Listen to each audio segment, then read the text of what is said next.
하나님 말씀 봅니다. 로마서 1장 2절에서 4절입니다. 로마서 1장 2절에서 4절 같이 봅니다. 이 복음은 하나님이 선지자들을 통하여 그의 아들에 관하여 성경에 미리 약속하신 것이라. 그의 아들에 관하여 말하면 육신으로는 다윗의 혈통에서 나셨고 성결의 영으로는 죽은 자들 가운데서 부활하사 능력으로 하나님의 아들로 선포되었으니 곧 우리 주 예수 그리스도시니라. 아멘. 지난주에는 사도행전을 통해서 전도자 바울에 대해서 우리가 탐구하였고, 오늘은 바울 서신을 통해 바울이 깨달은 복음에 대해서 탐구하는 시간을 갖겠습니다. 바울이 기록한 서신은 히브리서를 빼고 13권, 중요한 복음의 말씀들을 권별로 나눌 텐데, 자, 우리가 어디 식당에 가서 식사하러 가잖아요. 단일 메뉴가 있는 식당을 가면 이제 주 메뉴가 있고 거기 따른 반찬들이 몇 개 나오죠. 지금까지 이제 제가 이렇게 강해를 많이 했는데, 주로 단일 메뉴죠. 어떤 주제를 여러분들에게 말씀으로 이것이 하나님 말씀이다라는 것을 여러 말씀을 통해서 그걸 증명해 나가는. 그래서 예배 끝나고 나고 그날 예배 드리고 나면 적어도 어느 한 가지 정도는 딱 남죠. 또 그게 목사가 해야 할 일이죠. 설교를 다 들었는데 남는 게 하나도 없다. 그러면 이건 진짜 심각한 거죠. 근데 오늘은 단일 메뉴가 아니라 뷔페 간 거예요. 반찬이 수십 가지가 있어요. 이것저것 다 맛보죠. 맛이 있든 없든 일단 다 하나씩은 다 맛보는 게 보통이잖아요.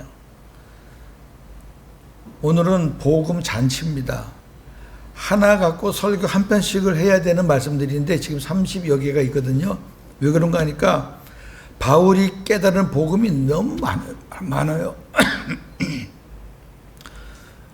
다른 사람들이 못 깨달은 거, 바울만이 깨달은 것만 해도 엄청 많으니까 한 책에서 많으면 4개, 5개, 적으면 한두 개 이렇게 해서 제가 여러분들이 영적으로 드실 거를 쫙 펼쳐놨으니까 쭉 따라만 오시면 돼요. 모르는 거 없어요. 다 아는 거예요. 특별히 좀 어려운 것만 제가 설명해 드릴 거고 나머지 그냥 지나갈 거예요. 그렇게 해서 끝나고 나서서 오늘 나는 요 말씀, 그러니까 우리가 밥으로 말하면 메뉴죠. 요 메뉴, 요 반찬이 너무 맛있어서 오늘 이 말씀 중에서 이 말씀이 나한테 오늘 힘이 됐고 너무 좋았어. 그런 시간이 됐으면 좋겠습니다. 자, 로마서, 고린도전서, 고린도후서, 갈라디아서를 먼저 보겠습니다.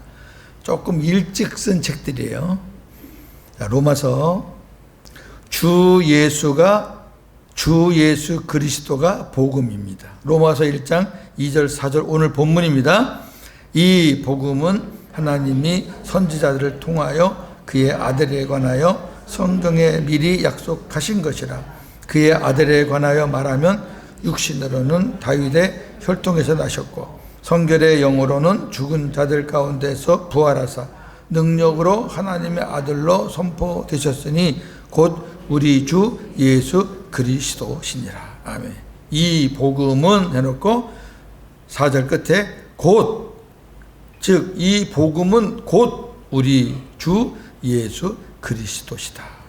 예수님이 복음이에요.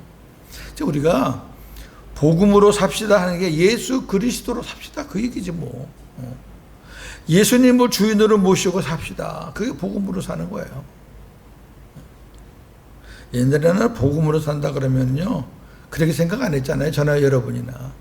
율법만 잔뜩 알고 있으면서 그게 복음인 줄 알았잖아요. 그러니까 또 기도하자, 전도하자. 근데 기도 많이 못하면 또 하나님 앞에 회개하고 왜 이렇게 기도를 못합니까? 10년 전이나 지금이나 똑같습니다. 그거 죽을 때까지 똑같아요. 이제 우리 그런 거 아니잖아요. 두 번째, 복음에는 하나님의 의가 나타납니다. 로마서 1장 17절. 복음에는 하나님의 의가 나타나서 믿음으로 믿음에 이르게 하나니 기록된 바 오직 의인은 믿음으로 말미암아 살리라 함과 같으니라. 아멘. 그럼 바꿔 말하면 율법에는 누구 의가 나타날까요? 사람의 의가 나타나. 그럼 딱 분별되죠? 예. 아직도 내 의가 나오고 내 자랑이 나오고 뭐 옛날 왕년에 내가 나오고 뭐 이렇게 나오는 사람은 그 사람의 의를 드러내는 거니까 그 사람은 복음이 안 된 사람이에요. 여러분, 저한테 만약에 그렇게 하라 그러면 저는 창피해서 못해요. 왜? 복음이 우리 안에 있는 사람들은 그렇게 안 돼요. 할 수가 없어요. 왜? 옛날에 내 모습이 부끄러운 거 천지인데 뭘 조금 어쩌다 한번 잘한 거 그거 내놓을 게 뭐가 있어요. 그러니까 복음에는 하나님의 의가 나오는 거예요. 그러니까 계속 우리가 주님께 영광 돌리고 우리 주님 자랑하고 주님 바라보고 그렇게 사는 거죠. 세 번째, 복음이 없는 계명이 율법은 율법인데 복음이 없는 율법이 있고 복음이 있는 율법이 있다 그랬잖아요. 복음이 없는 율법은 우리가 복음을 알기 전에 율법, 그 다음에 복음이 있는 율법은 우리가 복음이 됐으니까 이제 그리스도 율법으로 사는 거. 여기 말하는 거는 우리가 복음이 없을 때, 복음이 없는 예수 그리스도가 없는 율법은 우리를 생명이 아닌 사망에 이르게 합니다. 로마서 7장 9절 10절. 전에 율법을 깨닫지 못했을 때에는 내가 살았더니 계명이 이름에 죄는 살아났고 나는 죽었도다. 생명에 이르게 할 그 계명이 내게 대하여 도리어 사망에 이르게 하는 것이 되었도다. 로마서 7장은요 굉장히 깊은 말씀들이에요. 물로 말하면 아주 바다 제일 깊은, 수심이 제일 깊은 곳이에요. 그래서 이제 거기서 들어갔다가 나오니까 8장에서 이제 자유와 해방을 누리는 건데, 성경에 바울만큼 율법으로 살았던 사람이 없잖아요. 얼마나 철저한지 자기가 자기를 생각해봐도 율법에 흠이 없다. 그렇게 살았어요. 그러면 그 하나님 말씀을 자기가 지키고 산다고 생각하니까 하나님과 더 가까워져야 될 거 아니에요. 하나님의 생명과 더 친밀해야 될 거 아니에요. 그런데 바울이 뭘 깨달았냐면은 그 계명이, 그 율법이 나를 살리는 게 아니라 죽이고 있다는 거지. 율법을 알면 알수록 내 죄가 살아나. 야, 희한해요. 왜? 율법은 죄를 드러나게 하는 거예요. 저나 여러분이 십계명을 몰랐다면 십계명이 죄인지를 누가 알겠어요? 그러니까 하나님 모르는 사람들은 십계명을 모르니까 거기 나오는 모든 죄, 뭐 살인하지 말라, 간음하지 말라, 도둑질하지 말라, 탐내지 말라, 이거를 모르니까 막 짓고도 지네들이 죄인인지 모르잖아. 근데 저와 여러분들 율법을 배우니까, 계명을 배우니까 그게 죄라는 게 드러나는 거예요. 아, 나 죄인이네, 연약하네. 그러니까 율법을 알면 알수록 내 죄는 더 드러나니까 어떤 사람들은 아유, 공부 그만해야 되겠다. 하나님 말씀 너무 보니까 심각해져 내가. 그걸 이 바울이 깨달은 거예요. 지금도 복음이 없는 사람들이 율법을 가지고 목회를 하고 그걸 갖고 살려고 그러고 그걸 가지고 전도하고 여러분 다 죽이는 거예요. 아, 바울이 죽는다고 그랬잖아. 바울이 죽는다 그랬으면 하나님의 말씀이니까 하나님께서 죽는다고 말하는 거나 똑같잖아요. 저는 이 복음을 이제 깨닫고 나서 하나님 앞에 묵상하는 시간들이 옛날보다 훨씬 많아졌는데요. 야, 내가 이 복음을 몰랐다면은 내가 지금 목회를 어디서 어떻게 할 것이며 내가 마지막 때 어떻게 될 것인가를 한번 이렇게 살짝 생각해 보면요, 아찔해요. 예? 아찔하다니까 진짜. 저나 여러분이 진짜 복음의 귀중함을 못 깨달으면 신앙생활이 무의미해요. 야, 내가 이렇게 죽음의 강을 건너서 주님 안에서 새 생명으로 산다는 게 얼마나 좋은 건지를 깨달아야 우리가 사는 세상에서 일어나는 크고 작은 문제들의 그까짓 것 다 헤쳐나갈 수 있는 거지. 그 깨달음이 약하니까 뭐 조금만 드러나도 거기에 휙 가고 그러는 거죠. 여러분, 주님 안에 복음으로 있다는 것이 행복하십니까? 정말입니까? 네. 네 번째, 그리스도는 말씀으로 내 안에 계시니 그리스도를 찾으러 하늘로 가거나 십자가로 가지 말아야 합니다. 이건 여러 번 말씀드렸어요. 다 하늘에 계신 아버지, 하늘에 계신 주님 찾잖아요. 하늘에 계신 주님 찾지 말라 그러면은 이제 마태복음 딱 갖다 내놓고 예수님이 가르쳐 줬잖아요. 하늘에 계신 아버지요. 그러니까 복음을 모르니까. 사복음서는 하늘에 계신 아버지예요. 왜? 생명이 아직 안 들어왔잖아요. 오순절 전이잖아요. 오순절 지나야 생명이 우리 안에 들어오는데 제자들의 마음에도 예수님이 안 계셨단 말이에요. 그 마음에 예수님은 직접 제자들과 함께 계셨지, 예수님이 제자들 마음 안에 들어가시려면 예수님이 영으로 들어가셔야 되니까 오순절 지나야 된다니까. 그걸 가지고 하늘에 계신 아버지를 찾아야 된다고 하니까 그거는 복음을 모르는 사람이 분명하죠.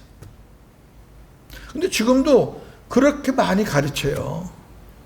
근데 바울이 깨달은 거죠. 바울이 깨달은 거는 참 다른 사람이 깨달은 거랑 조금 질이 다른 게 엄청 깊어요. 아주 진해요. 자, 로마서 10장 6절에서 8절입니다. 믿음으로 말미암는 의인은 이같이 말하되 네 마음에 누가 하늘에 올라가겠느냐 하지 말라 하니 올라가겠느냐 함은 그리스도를 모셔 내리려는 것이요, 혹은 누가 무저경에 내려가겠느냐 하지 말라 하니 내려가겠느냐 함은 그리스도를 죽은 자 가운데서 모셔 올리려는 것이라.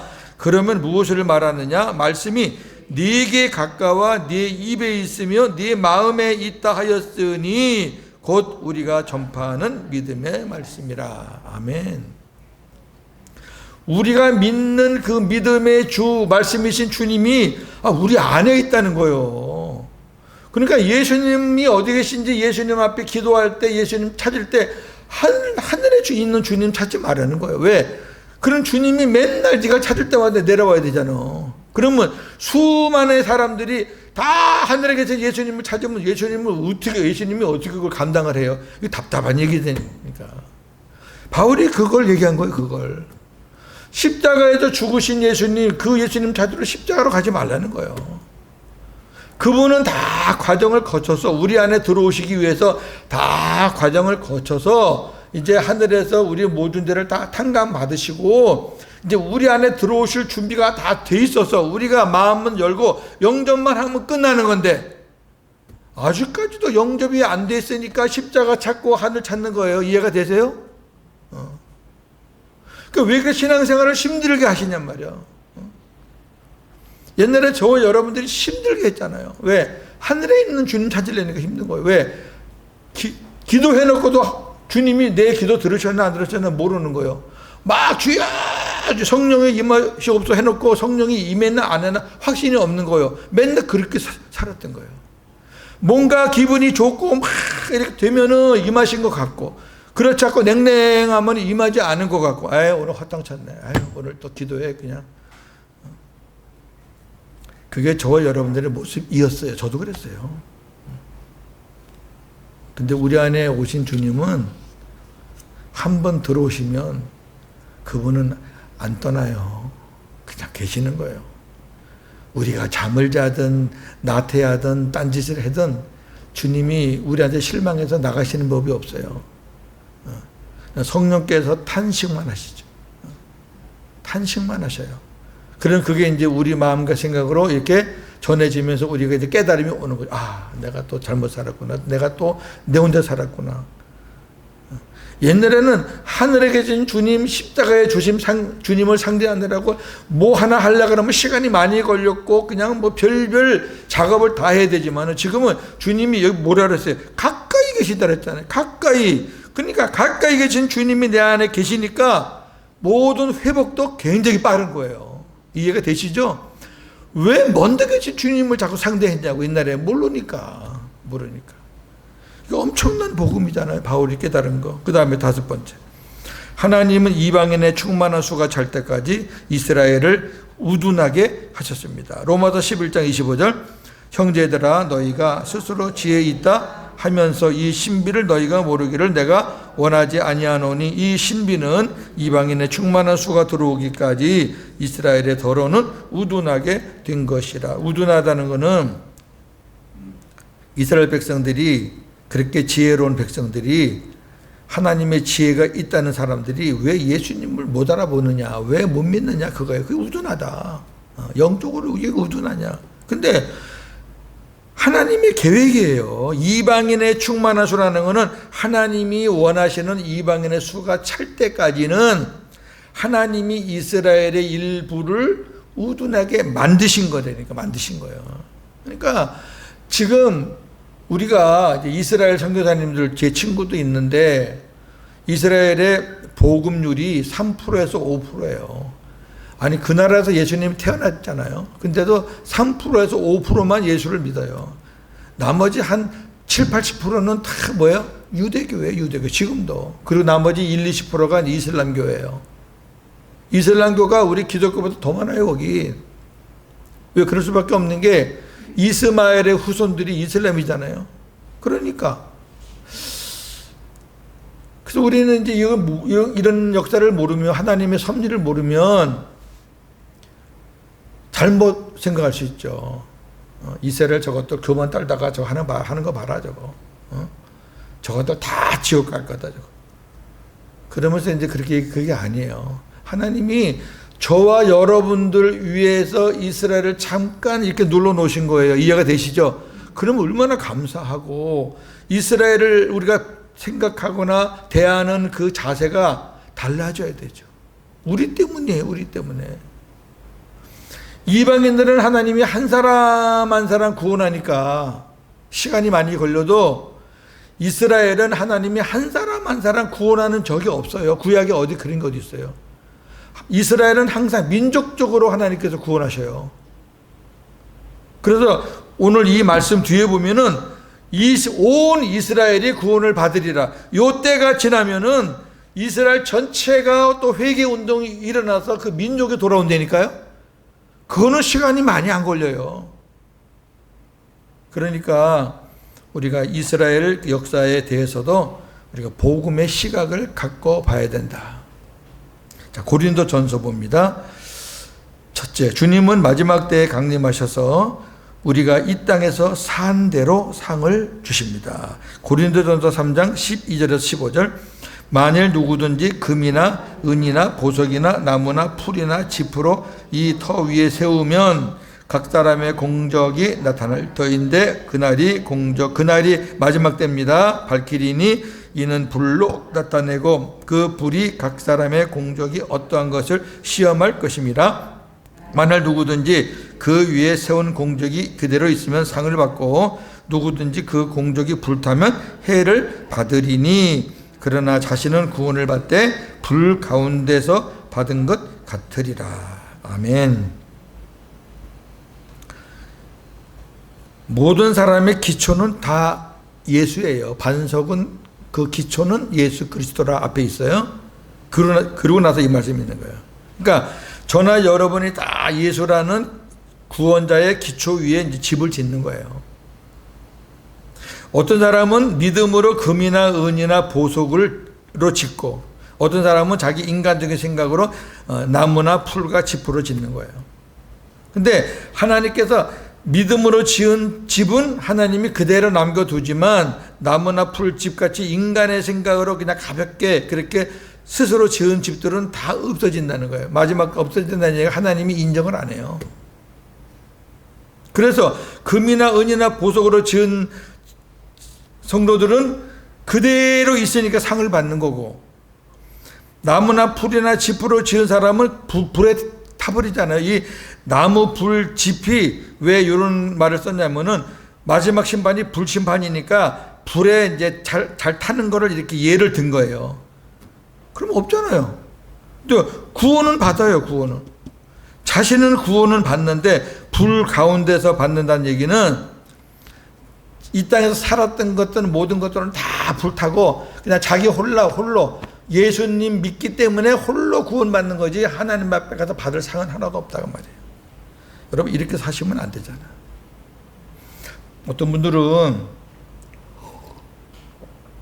상급을 부정하는 사람이 있는데 여러분 한번 생각해 보세요.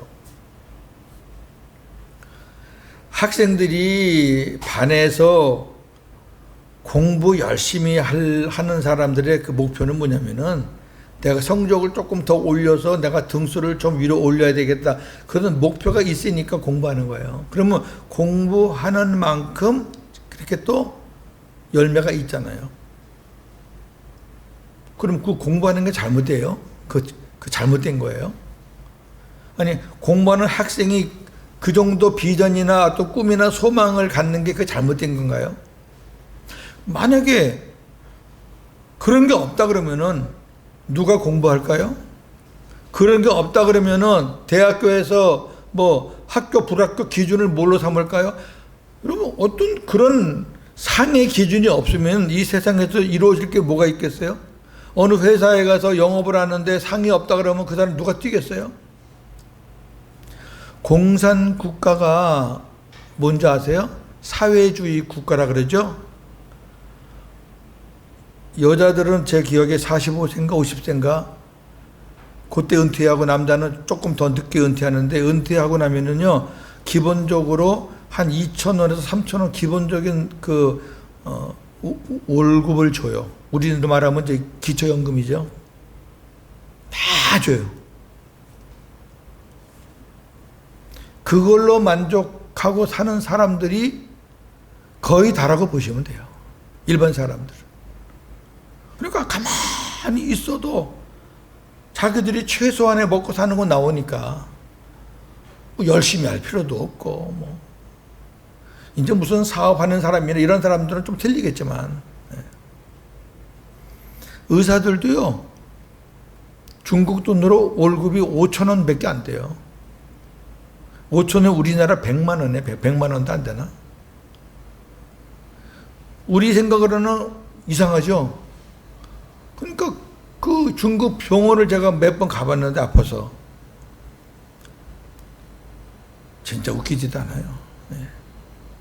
우리 중고등학교에는 영어 선생님만도 못해. 당이 오른다 그래도 이 약 주고 혈압이 있다 그래도 이 약 주고 감기 있다 그래도 이 약 주고 그래요. 큰 병원 빼놓고 동네 병원들 의욕도 없고 돈 벌 생각도 안 하고 뭐 하여튼 여러분 좀 그래요. 이 사회주의라는 게 그런 겁니다. 여러분 믿음 생활이 사회주의예요. 천국에 올라가면 무조건 다 똑같아요.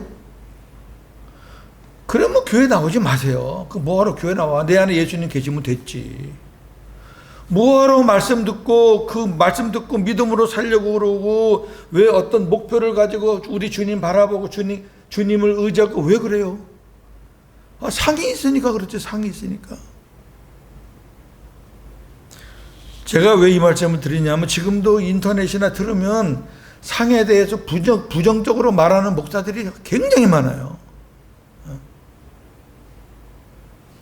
그들이 말하는 건 이거죠. 이 땅에서도 우열 때문에 힘들었는데 천국 가서도 우열 높낮이가 있고 많이 받고 적게 받고 그런 게 있다 그러면은 그게 무슨 천국이냐 이렇게 얘기하는데 답답한 소리죠. 한 번만 더 얘기할게요. 2달란트 받은 사람하고 5달란트 받은 사람이 남긴 게 달라요. 한 사람은 합해서 4개 남겼고 한 사람은 합해서 10개 남겼어요. 근데 예수님의 칭찬은 동일해요. 말 한마디 토시 하나도 안 틀리고 똑같아요. 착하고 충성된 종아, 네가 참 잘했다. 네가 작은 일에 충성했으니까 이제는 나와 함께 하나님의 즐거운 잔치에 참여하자.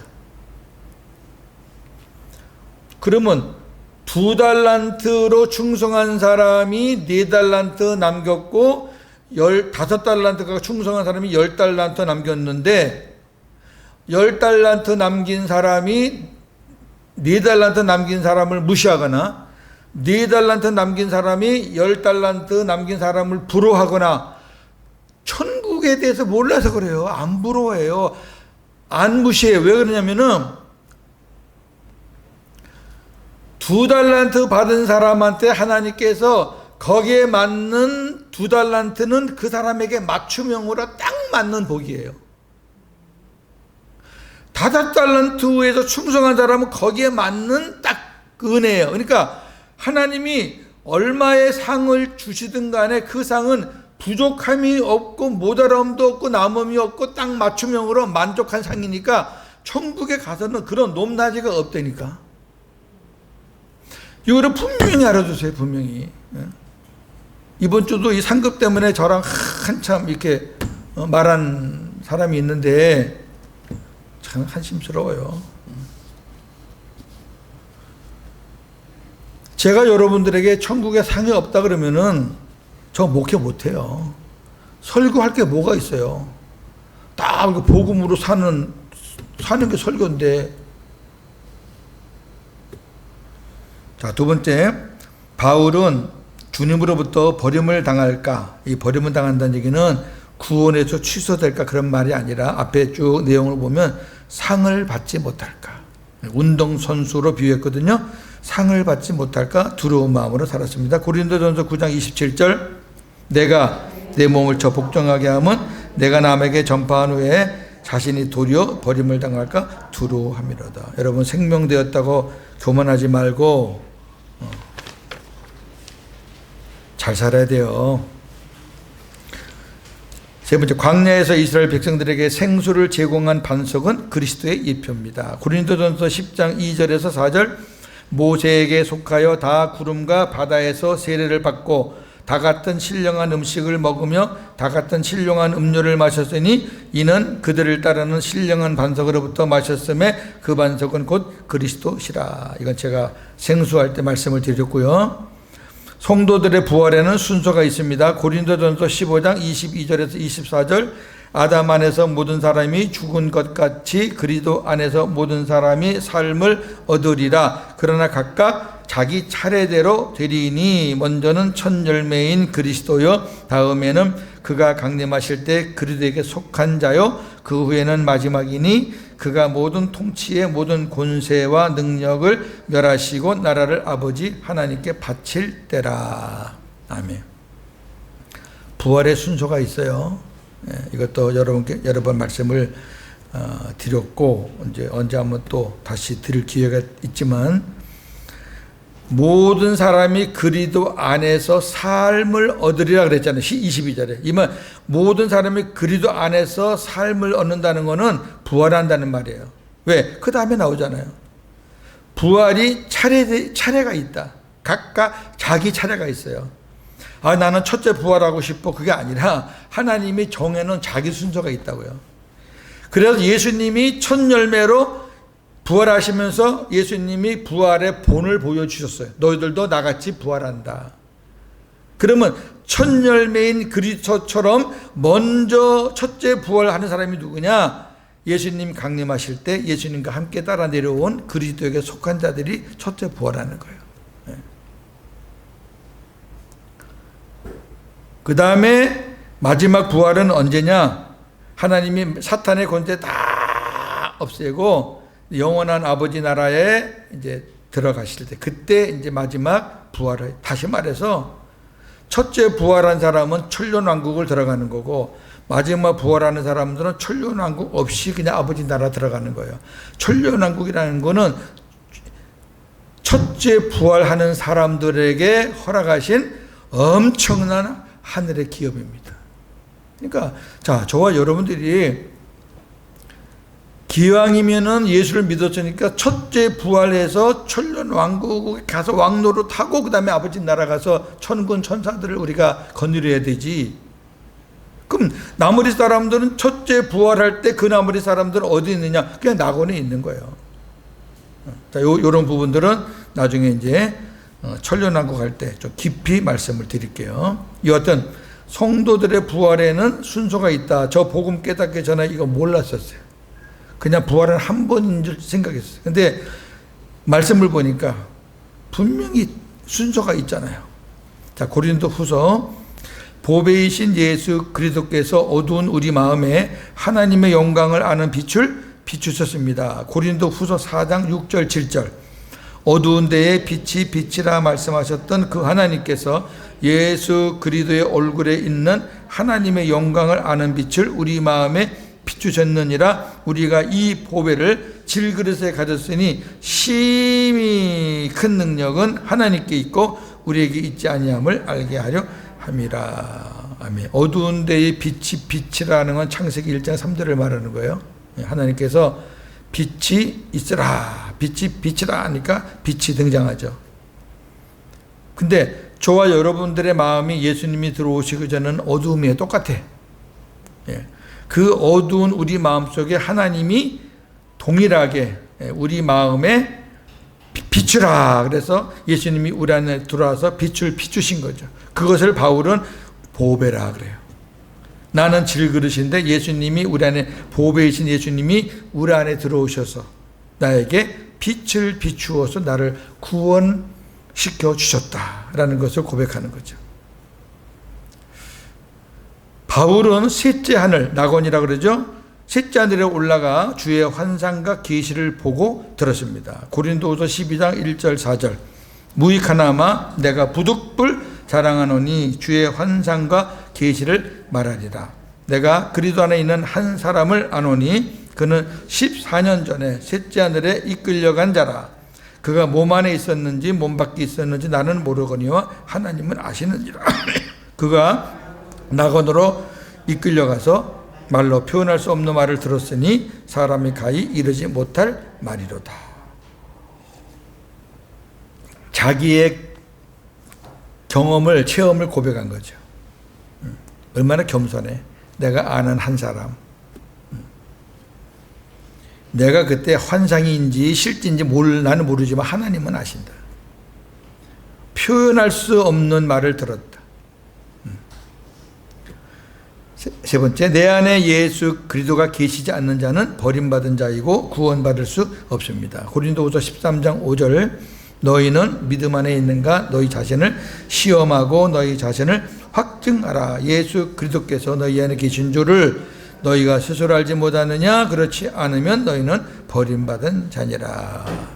제일 많이 보았던 말씀 중에 하나예요. 뭐 이것저것 따질 거 없어요. 예수님 내 안에 안 계시면 구원이 없어요. 그리고 예수님 내 안에 안 계시면 아버지도 안 계세요. 예수님 내 안에 안 계시면 성령도 없는 거예요. 착각하시면 안 돼요. 성령만 계시고 예수님은 하늘 보좌에 계시고 그건 이단이에요. 이단. 왜? 삼위 하나님을 찢어놓는 거니까. 삼위 하나님은 같이 계시는 거예요. 내 안에 성령이 계시면 예수님도 계신 거고 아버지도 계신 거지. 무슨 내 안에 성령만 계시고 뭐 아버지는 어디 계시고 예수님은 어디 계시고. 갈라디아서입니다. 나를 사랑하셔서 자신을 버리고 부활하신 그리스도는 내 안에 계십니다. 그러니까 바울 고백은 주님이 내 안에 계신다는 말이 제일 많아요. 자, 갈라디아 2장 20절. 내가 그리스도와 함께 십자가에 못 박혔나니 그런즉 이제는 내가 사는 것이 아니요 오직 뭐요? 내 안에 그리스도께서 사시는 것이라. 이제 내가 육체 가운데 사는 것은 나를 사랑하사 나를 위하여 자기 자신을 버리신 하나님의 아들을 믿는 믿음 안에서 사는 거죠. 우리 안에 예수님이 살고 내가 믿음으로 산다는 거는 뭐냐? 바로 내 안에 계신 하나님의 아들, 그 아들을 믿는 믿음으로 사는 거다 그 말이에요. 여기 내 안이지 어디 십자가가 있고 하늘이 있어요 여기에. 하나님이 아브라함에게 약속하신 네 자손 씨는 예수 그리스도를 가리킨 것입니다. 갈라디아 3장 16절, 이 약속들은 아브라함과 그 자손에게 말씀하신 것인데 여럿을 가리켜 그 자손들이라 하지 아니하시고 오직 한 사람을 가리켜 네 자손이라 하셨으니 곧 그리스도라. 아멘. 아브라함에게 약속한 그 자손의 약속이 그리스도를 가리켰다. 자, 옥중서신입니다. 옥중서신은 로마 감옥에서 쓴 책입니다. 에베소, 빌립보, 골로새, 빌레몬입니다. 에베소서, 하나님이 예정하신 비밀의 경륜은 천국에서 교회가 천사들을 다스리는 것입니다.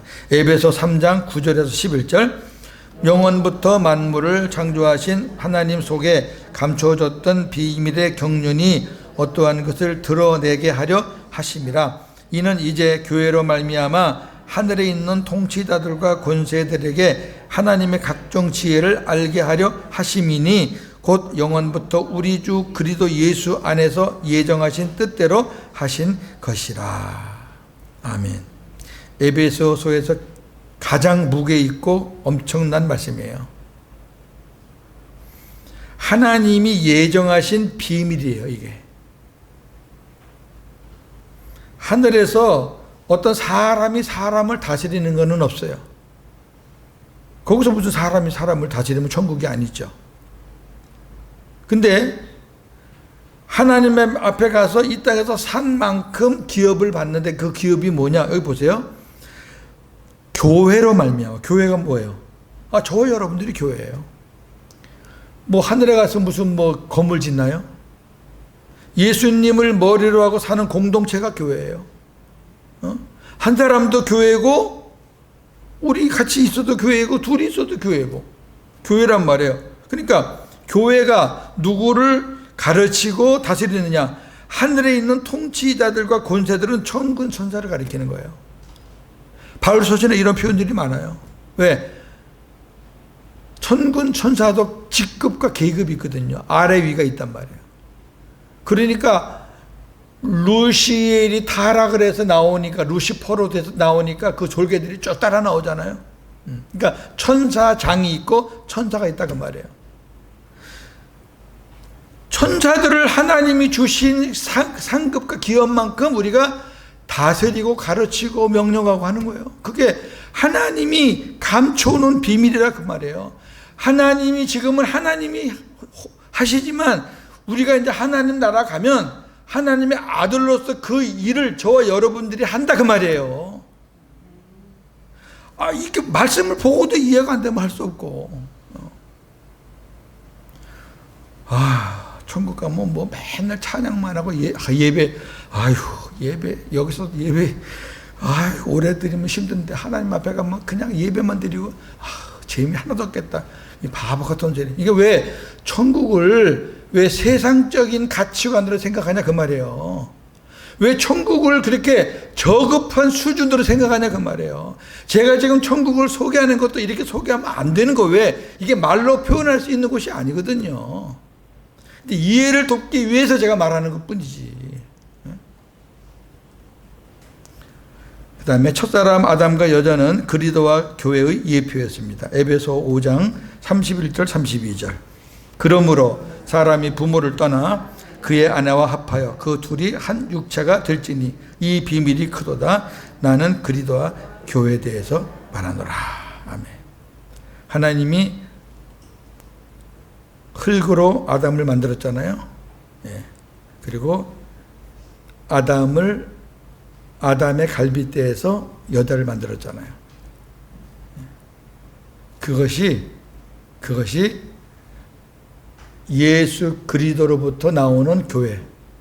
예수 그리스도를 머리로 하고 사는 교회.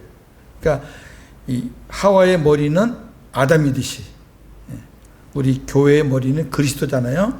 그러니까 아담은 그리스도의 예표, 여자는 교회의 예표다. 그걸 에베소서에서 바울이 지금 비밀을, 이런 것들은 다 비밀이라 그랬잖아요. 비밀이 크도다. 비밀이 깊은 거예요. 그러니까 이 비밀을 모르면은 이런 걸 모르지. 창세기 가르치면서 맨날 인간의 타락만 얘기하지 거기서 그리스도가 나와야 되고 교회가 나온다는 걸 모른단 말이에요. 왜? 비밀이니까.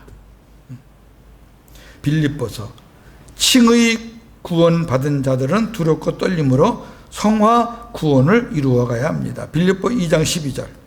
그러므로 나의 사랑하는 자들아, 너희가 나 있을 때뿐 아니라 더욱 지금 나 없을 때에도 항상 복종하여 두렵고 떨림으로 너희 구원을 이루라. 예. 아까 바울이 고백했던 것과 같죠.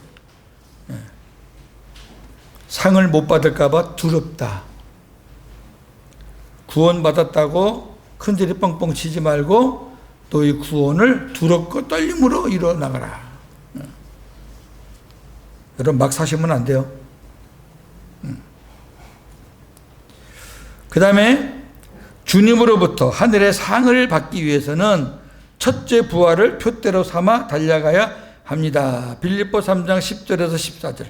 내가 그리스도와 그 부활의 권능과 그 고난의 참여함을 알고자 하여 그의 죽으심을 본받아 어떻게 해서든지 죽은 자 가운데서 부활에 이르려 하노니 내가 이미 얻었다함도 아니요 온전히 이루었다함도 아니라 오직 내가 그리스도 예수께 잡힌 바 된 그것을 잡으려고 달려가노라. 형제들아, 나는 아직 내가 잡은 줄로 여기지 아니하고 오직 한 일, 즉 뒤에 있는 것은 잊어버리고 앞에 있는 것을 잡으려고 표대를 향하여 그리스도 예수 안에서 하나님이 위에서 부르신 부름의 상을 위하여 달려가노라. 아멘. 여기 부활이 첫째 부활이라는 것 여러분 아시죠? 이게 첫째 부활이 아니면 말이 안 돼요. 왜 말이 안 되냐면, 잠 보세요. 잠깐. 요것에 대한 자세한 거는 제가 나중에 이제 할 거지만, 11절에 어떻게 해서든지 죽은 자 가운데서 부활에 이르려 한다. 이 부활이 예수님 믿고 죽은 사람들은 부활한다는 그 일반적인 부활을 말한다면, 바울이 뭐 어떻게 할 필요가 있나요? 응? 아니, 저와 여러분들이 부활하는 게 우리가 뭐 어떻게 해야지 부활해요? 앞뒤가 안 맞는 거예요. 또 내가 이미 얻은 것도 아니고 이루어진 것도 아니고 아직 미완성인데 내가 그걸 잡기 위해서 달려간다고 그랬으면 그럼 사도 바울이 부활의 신앙도 없나요? 저와 여러분도 지금 부활의 신앙이 있는데 바울이 부활의 신앙이 없어서 아직 그거 된 거 아니야. 이게 일반적인 부활이라 그러면 이 본문을 해석할 방법이 없어요. 이게 첫째 부활이면 해석이 쉬워요. 왜? 첫째 부활은 아무나 첫째 부활 되는 거 아니에요. 주님과 붙어서 친밀하게 주님의 음성 듣고 주님과 하나 되어 주님을 왕으로 모시고 사는 사람들이 첫째 부활하는 거예요. 우리 예사람교회는 첫째 부활할 가능성이 엄청 높아요. 저는 그걸 확신해요. 그래서 제가 우리 교회보다 10배 되는 교회도 저는 안 부럽다고 제가 친구들한테 말하는 이유가, 저나 여러분 그냥 겨우 구원받는 수준의 우리 성도님들이 아니란 말이에요. 그럼 이게 첫째 부활이라고 딱 생각하고 보면은 이해가 되잖아요. 첫째 부활은 아직 어떻게 될지 몰라요. 왜? 하나님 앞에 가봐야 평가가 나오는 거예요. 믿음으로 부활하는 거는 믿음만 있으면 그거는 100% 확정이 되는 거지만, 첫째 부활에 들어가느냐 못 들어가느냐는 마지막 경주까지 가봐야 아는 거예요. 그러니까 끝까지 간다는 거죠.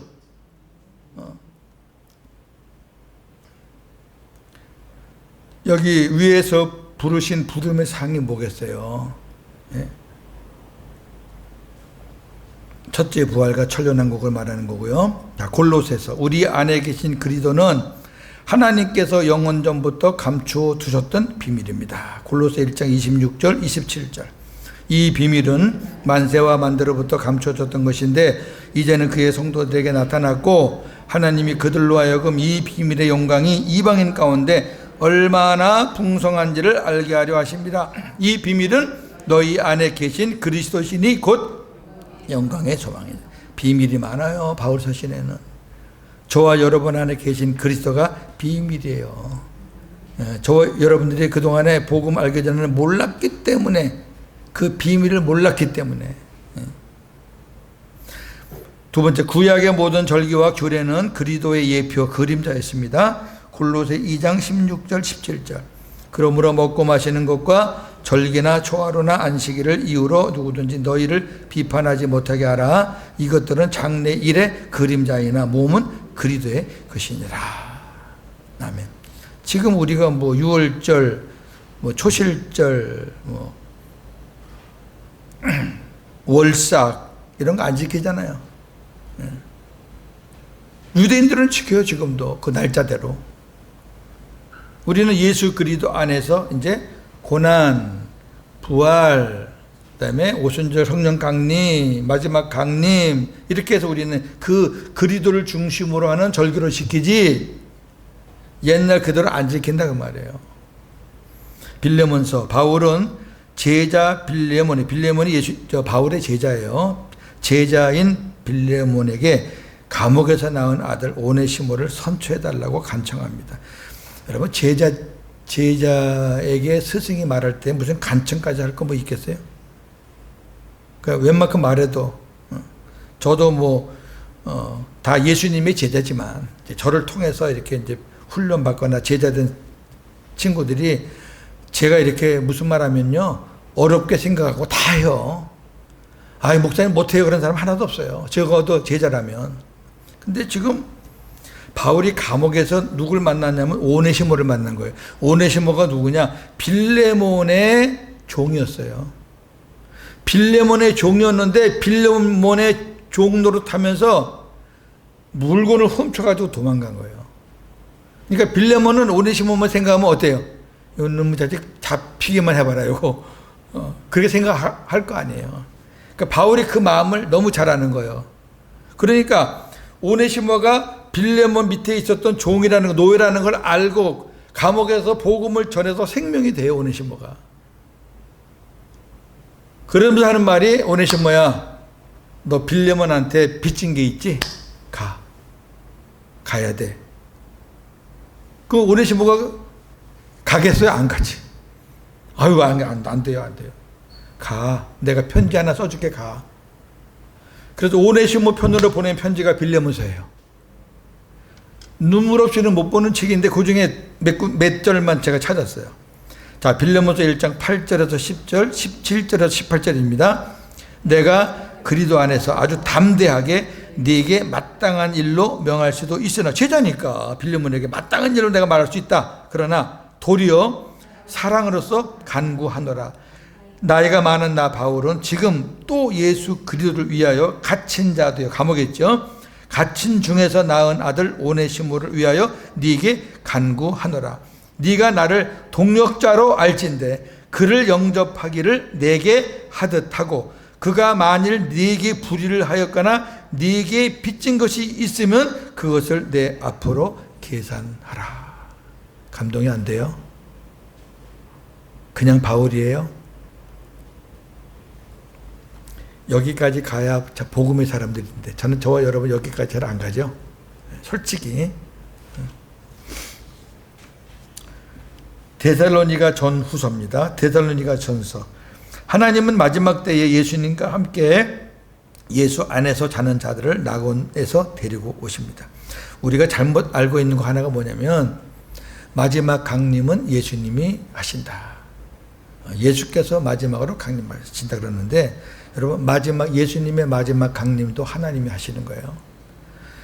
이걸 빼놓으면 안 돼요. 주어는 하나님이에요. 오늘 말씀이 그 말씀인데 그리고 예수님을 부활시키신 것처럼 예수 안에서 자는 자들 데리고 온 자들도 부활시켜서 첫째 부활 그렇게 시키는 장면입니다. 데살로니가 전서 4장 14절 우리가 예수께서 죽으셨다가 다시 살아나심을 믿을진대 이와 같이 예수 안에서 자는 자들도 누가? 하나님이 그와 함께 데리고 삼위 하나님은 같이 움직이신다니까. 하나님이 예수님도 데리고 이렇게 생각하시면 돼요. 하나님 보좌에 예수님 계시죠? 이제 죄가 꽉 찼어요. 이제 심판할 때가 됐어요. 그러면 아들아 가자. 심판하러 가자.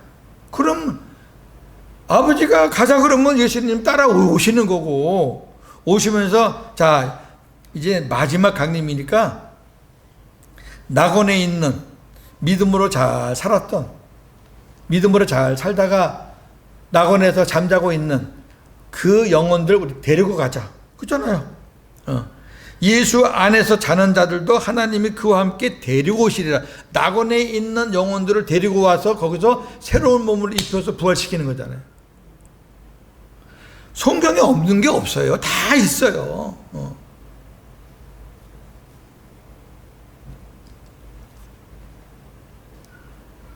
자, 그 다음에 예수님께서 우리를 위하여 죽으신 것은 우리와 함께 사시기 위함입니다. 이건 다 우리가 암송할 정도로 알잖아요. 임마누엘을 가리키는 거죠. 데살로니가전서 5장 10절. 예수께서 우리를 위하여 죽으사 우리로 하여금 깨어있든지 자든지 자기와 함께 살게 하려 하셨느니라. 아멘. 저와 여러분 안에 살기 위해서 예수님이 죽으셨다. 데살로니가 후서. 하나님은 알아요. 하나님은 알지만 복음을 몰라서 복음에 복종하지 않는 자는 영원한 심판을 받게 됩니다. 이런 자들이 우리 주변에 많아요, 적어요? 많아요. 많으면 저와 여러분들이 구경만 하면 되겠어요? 저와 여러분들이 사는 이유, 하나님이 저와 여러분들에게 생명을 연장시켜 주시는 이유, 이런 사람들에게 복음을 전해서 그들이 복음을 알아야 복음에 복종하게 되는데 복음을 모르니까 복종하지 못하잖아요. 그러면 여러분 심판이에요, 심판. 데살로니가 후서 1장 7절에서 9절. 주 예수께서 자기의 능력의 천사들과 함께 하늘로부터 불꽃 가운데 나타나실 때에 하나님을 모르는 자들과 우리 주 예수의 복음에 복종하지 않는 자들에게 형벌을 내리시리니 이런 자들은 주의 얼굴과 그의 힘의 영광을 떠나 영원한 멸망의 형벌을 받으리로다. 예수 생명이 우리 안에 있고 하나님이 내 생명 되었다 하는 사람들이 잘 못 살아 가지고 천국에 가서 받을 상은 없어요. 근데 이거는 교회를 평생 다니고 모태신앙이고 목사했고 뭐 권사했고 선교사 했어요. 근데 복음을 몰라. 자기 안에 계신 복음을 모른단 말이에요. 자기 안에 복음이 계셔야 복음의 말씀을 듣고 그렇게 알아야 그 주님과 함께 사는데 그걸 모르니까 교회는 다녔지만 율법은 줄줄줄 암송하지만은 생명이 없으니까 하나님 앞에서는 아무것도 아니라니까. 그러니까 그렇게 복음을 몰라서 복음에 복종하지 않는 사람이나 하나님을 몰라서 예수를 막 저주하고 핍박하는 사람이나 심판은 동일해요. 우리 생각에 아유 하나님 그래도 예수님 안 믿는 것들은 저 지옥의 안방에 갖다 두고 그래도 목사를 몇십 년 했고 그래도 선교를 몇 년 했는데 아유 그렇게 똑같이 취급하시면 되겠어요. 여기는 좀 미지근한 데 보내주세요. 그 소용없어요. 하나님은 저와 여러분들이 어떻게 살았느냐를 보는 거 아니에요. 구원은 어떻게 살았느냐는 생명이 있는 자들이 어떻게 살았느냐를 보는 거고 구원은 저와 여러분들의 외모를 보는 게 아니라 우리 안에 생명이 있냐 없냐 그거 보시는 거예요. 하나님께서 멸망하는 사람들로 하여금 진리를 믿지 않고 사탄이 행하는 모든 능력과 표적과 거짓 기적을 믿게 하는 것은 그들을 심판하시기 위함입니다. 지금도요 이단들이 그냥 별짓을 다 하는데 저와 여러분들은 그거 관심 없잖아요. 또 들으면 웃기지도 않고. 근데 거기 그런 말에 막 미치는 사람들이 많아요. 그거 왜 그러느냐 이유가 나와요. 데살로니가 후서 2장 9절에서 12절. 악한 자의 나타남은 사탄의 활동을 따라 모든 능력과 표적과 거짓 기적과 불의의 모든 속임으로 멸망하는 자들에게 있으리니 이는 그들이 진리의 사랑을 받지 아니하여 구원함을 받지 못합니다. 이러므로 하나님이 미혹의 역사를 그들에게 보내사 거짓 것을 믿게 하심은 진리를 믿지 않고 불의를 좋아하는 모든 자들로 하여금 심판을 받게 하려 하심이라. 아멘. 자, 넘기기 전에 이걸 보셔요. 사탄이 활동하는 게 뭐냐? 모든 능력과 표적과 거짓 기적. 이거 사탄이 다 해요. 그러니까 생명 없이 말씀 없이 예수 그리스도 없이 눈에 보이는 거 이런 것만 쫓아가면 그거는 다 걸려 넘어지는 거예요. 그리고 그들은 말하기는 뭐라고 말할까? 성령의 역사라 그러겠지. 아니 마귀 새끼도 한다니까. 마귀 새끼도 한단 말이에요. 어? 조심해야 돼요, 진짜. 생명 없으면, 우리 안에 예수님 없으면 분별이 안 돼요. 근데 예수님이 계시면 저와 여러분 이제 얼마든지 분별해요. 딱 들으면 알지, 뭐 보면 알지, 뭐 저게 성령의 역사인지 마귀 역사인지 그거 몰라요, 우리가. 자, 목회서신 마지막 디모데전서 후서 디도서입니다. 디모데전서. 하나님은 모든 사람이 구원받고 진리를 아는 데 이르기를 원하십니다. 디모데전서 2장 4절. 하나님은 모든 사람이 구원을 받으며 진리를 아는 데 이르기를 원하시느니라. 하나님의 소원은 그래요. 모든 사람이 구원받기 원해요. 예수님이 하늘에 올라가서 모든 인류의 죄를 탕감받으신 거지, 택함 받은 사람들의 죄만 탕감받은 거 아니에요. 네. 모든 사람의 죄를 탕감받은 거예요. 그때까지는 저와 여러분들 다 죄인이지 무슨 뭐. 그 다 이제 탕감받고 오셨잖아요. 그 오신 예수님을 영접하는 사람들은 다 그 혜택을 받는 거예요.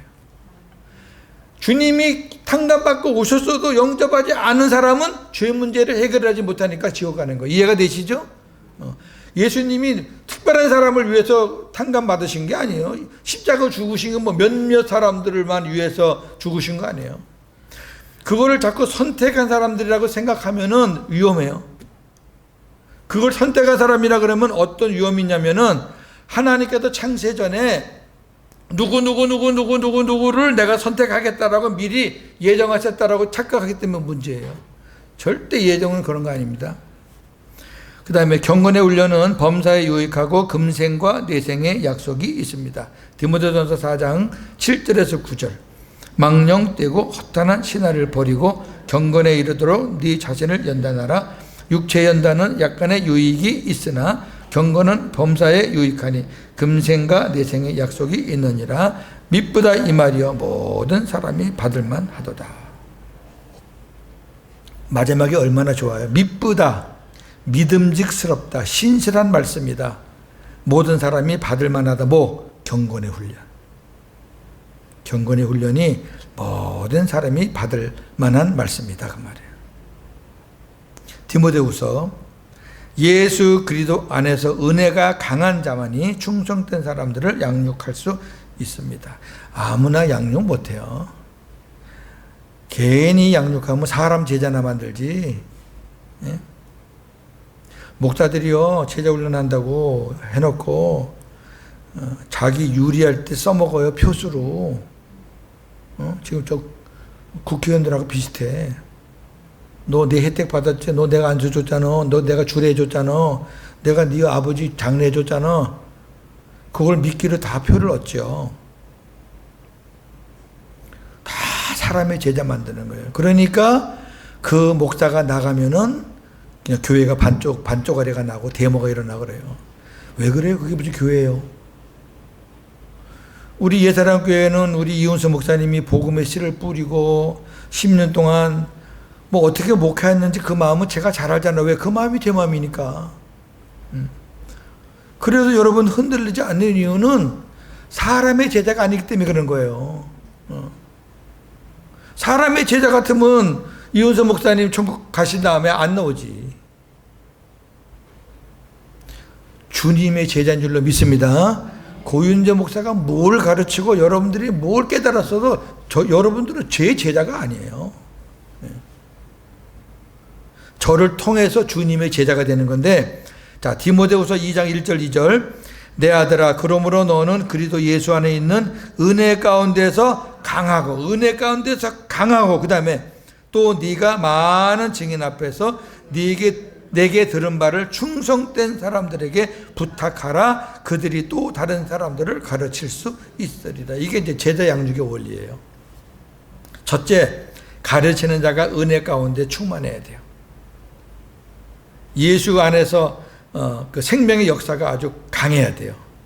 그리고 선별을 잘해서 충성된 사람들을 양육해. 그러면 그 사람들이 또 양육한다 그 말이에요. 디모데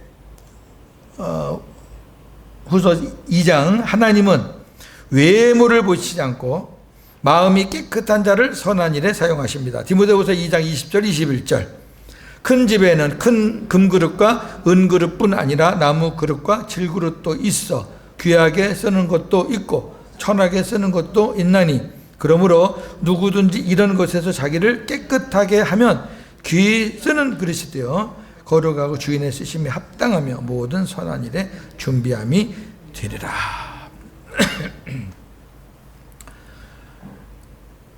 목사님들이 신방 가서, 사업장 신방 가서 사업에 복을 주셔서 우리 교회에서 그릇 되게 해달라고 그런 기도 많이 들어보셨을 거예요.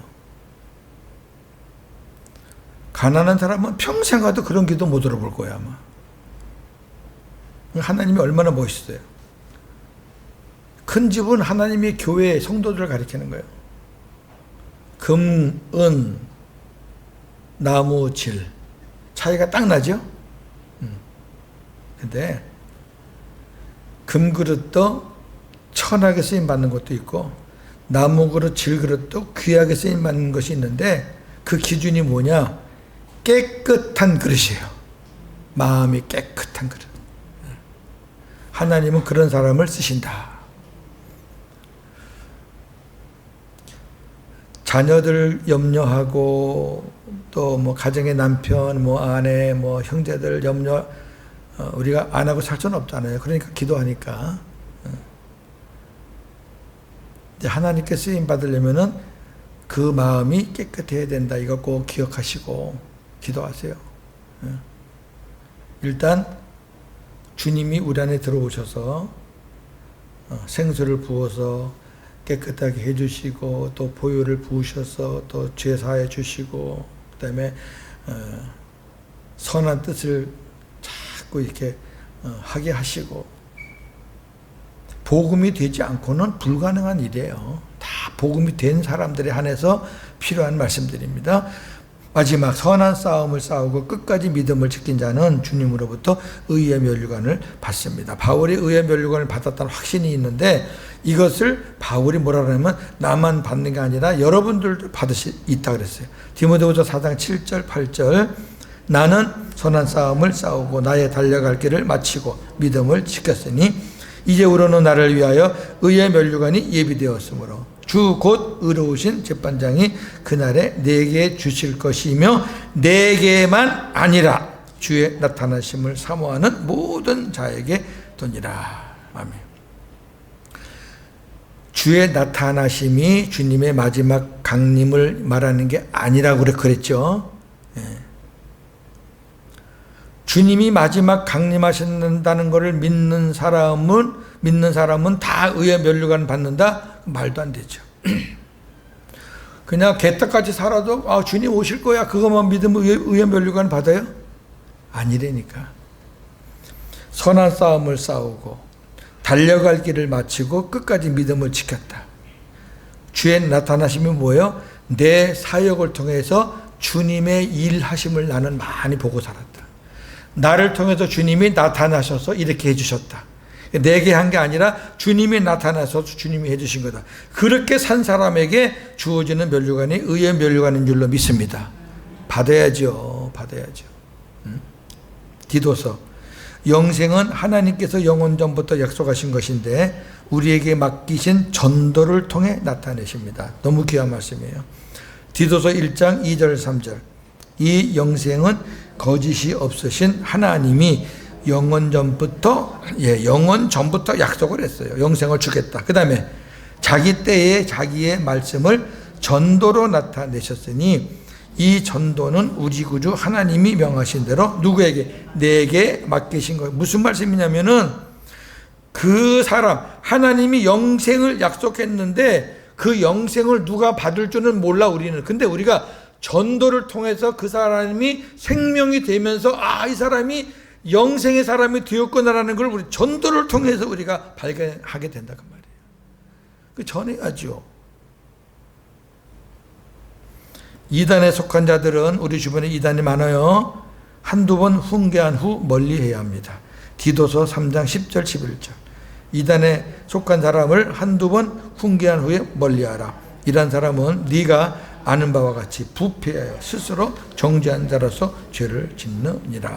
아멘. 이단하고는 말 섞지 마세요. 이단하고 말 섞으면 우리가 웬만한 사람은 다 불리합니다. 왜? 걔네들은 달달달달 외우는 게 있어요. 우리 거기에 답변 못하면은 궁지에 몰립니다. 그러니까 절대 변론하지 마시고 저와 여러분들이 알고 있는 천국 복음을 그냥 소개하세요. 복음은 그게 아니라 이거야. 우리의 구원주는 니네 교주가 아니라 예수님이야. 그렇게 훈계. 훈계한 후에 한두 번 하고 안 들으면 그냥 단절하세요. 정리 및 적용입니다.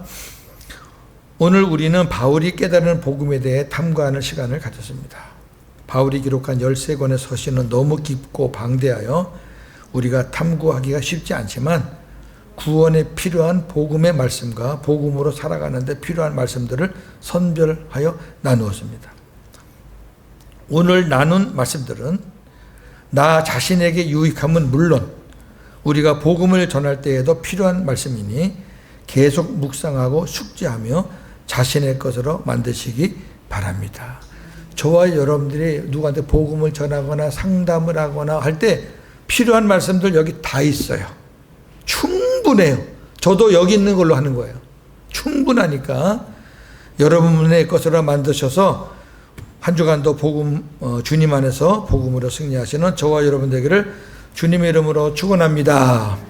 하나님 감사합니다. 주신 말씀 각자 심령 속에 잘 박힌 목과 같이 잘 새겨져서 내가 살아가는데도 유익하고 또 복음을 전하는데도 유익하고 생명을 살리는 일에도 능력이 있는 그런 말씀으로 나의 말씀이 되게 하여 주옵소서. 예수님의 이름으로 기도합니다.